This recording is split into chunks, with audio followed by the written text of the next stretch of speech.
नमस्कार दोस्तों, आपकी विज्ञान की प्रैक्टिस क्लास में फिर से हाजिर हूं मैं। ठीक है, तो चलिए पहला क्वेश्चन देखते हैं। पहला क्वेश्चन है, कह रहा है कि निम्न में से कौन सा युग्म सही सुमेल नहीं है। नियासिन पैराग्रा होता है, थायमीन वेरी विटामिन डी सूखा रोग, विटामिन के बांधने पर। तो दोस्तों यहाँ पे हमें इन्हें सीरियस सही बताना है कि क्या किससे होता है। ठीक है, तो यहाँ पे अगर बात की जाए आपकी कि विटामिन के की कमी से, अब बात करें विटामिन के की कमी से क्या होता है, रक्त का थक्का नहीं जमता, नहीं बनता। ठीक है, विटामिन के की कमी से क्या होता है, रक्त का थक्का नहीं जमता। ठीक है, या बनता। देखो रक्त का थक्का क्या होता है, जमता लिख लो या बनता लिख लो, एक ही बात है। ठीक है, तो थक्का क्या होता है, जैसे जिनके अंदर विटामिन के की कमी होगी दोस्तों, तो अगर वो कट जाएंगे, उन्हें चोट लग जाएगी, घाव हो जाएगा, तो उनका खून जल्दी बंद नहीं होता। ठीक है, और जो स्वस्थ व्यक्ति होता है, अगर वो कट जाता है या उसे घाव हो जाता है, तो क्या होता है कि हमारा जो रक्त है ऑक्सीजन के प्रभाव में आते ही एक थक्का सा जमा देता है, परत सी जमा देता है। तो थोड़ी देर दबाने के बाद वो क्या होता है, वहां पे खून बंद हो जाता है और खून नसों में चलने लगता है। ठीक है, नस तो नहीं करती, लेकिन जो आपकी त्वचा के अंदर खून होता है। ठीक है, ये होता है रक्त का थक्का।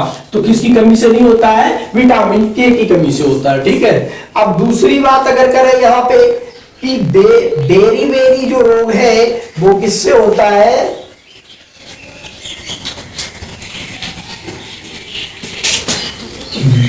थायमीन। क्या होता है, थायमीन जो है, अगर इसकी कमी है आपके अंदर तो आपको क्या होगा, बेरी रोग होता है। तीसरी बात में आपसे कह रहा है कि यहाँ पे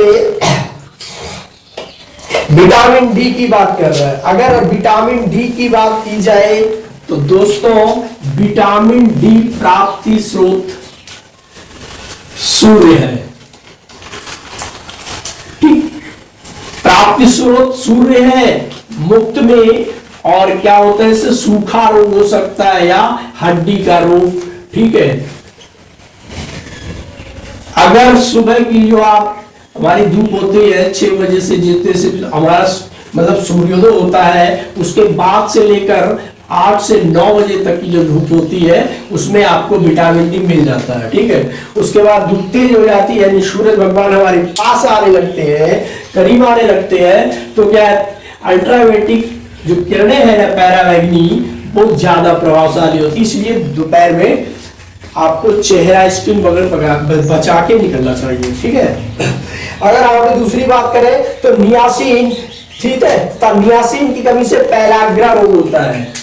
नियासिन की बात करें तो इससे कौन सा होता है, पैराग्रा।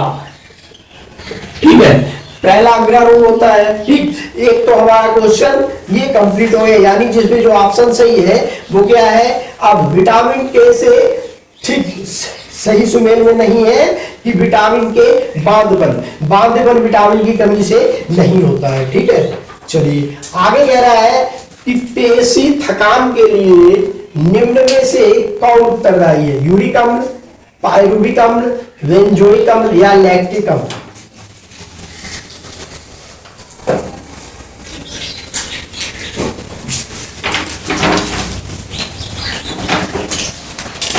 तो दोस्तों अगर बात करें यहाँ पे, हाँ इसको मिटा दे। आपका क्वेश्चन है कि मानव के, तो बात करें मानव शरीर में जो पेशियां होती हैं, अगर उनकी सही से गणना की जाए, वैसे लगभग 500 से अधिक पेशियां होती हैं। ठीक है, 500 से प्लस पेशियां होती है मानव शरीर में।